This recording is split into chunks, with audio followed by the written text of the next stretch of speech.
और आइए रुक कर लेते हैं अगली बड़ी खबर का। दिल्ली के कातिल प्यार की बात कर लेते हैं। दिल्ली में 11 साल के बच्चे की हत्या की गुत्थी को सुलझा लिया गया है। बच्चे के पिता की प्रेमिका ने ही हत्या की थी, इस बात का बड़ा खुलासा हुआ है। 300 सीसीटीवी कैमरों की जांच के बाद कातिल को पकड़ लिया गया है। आरोपी पूजा ने दिव्यांश की गला घोंटकर हत्या की थी, इस बात का खुलासा हुआ है। बॉयफ्रेंड की बेवफाई से नाराज होकर पूजा ने दिव्यांश की हत्या की। पूजा ने हत्या के बाद मासूम के शव को घर के बेड में ही छिपा दिया था। जितेंद्र ने अपनी पत्नी को तलाक देकर पूजा के साथ शादी का वादा किया था। इंद्रपुरी में 10 अगस्त को मिली थी बच्चे की लाश। तो ये बड़ा खुलासा हुआ है। दिल्ली में बच्चे की हत्या का जो पूरा मामला था, जिसकी गुत्थी सुलझाने की कोशिश की जा रही थी। जितेंद्र शर्मा ज्यादा जानकारी के साथ हमारे साथ जुड़ गए। जितेंद्र, ये मामला जिसने अब तक कई सारे सवालों के जवाब तलाशे जा रहे थे, आखिरकार इस मामले को सुलझा लिया गया।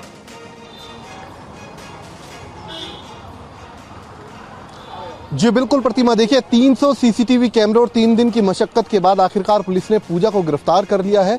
पूजा ने 10 अगस्त को जो इंद्रपुरी इलाके में जहां जितेंद्र का घर था, उसके घर के अंदर घुसकर उसके बेटे की हत्या की और उसके बाद गला घोंटकर हत्या करने के बाद जो शव था उसको बेड के बॉक्स के अंदर ही छिपा दिया था। उसके बाद से लगातार पूजा फरार चल रही थी, जिसको लेकर क्राइम ब्रांच की कई टीमें लगातार पूजा के लिए सर्च ऑपरेशन चला रही थी।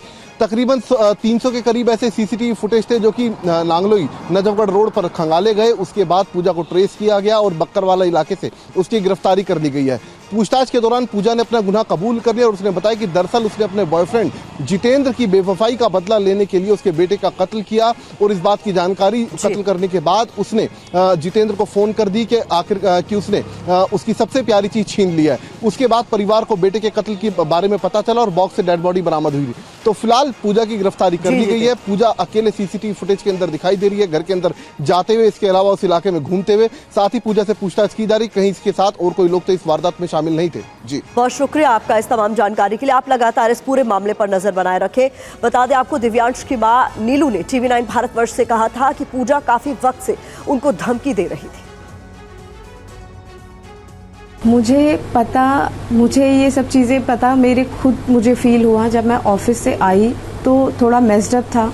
मैंने देखा, लेकिन क्योंकि बाहर से लॉक लगा हुआ था तो मुझे लगा कि मेरा बेटा बाहर ही गया हुआ है, क्योंकि वो लॉक करके जाता है, डांस क्लास जाता है या कहीं भी खेलने जाता है तो लॉक करके जाता है। और एक प्लेस है, पर्टिकुलर प्लेस जो हम दोनों को पता है, वहाँ से की उठानी होती है।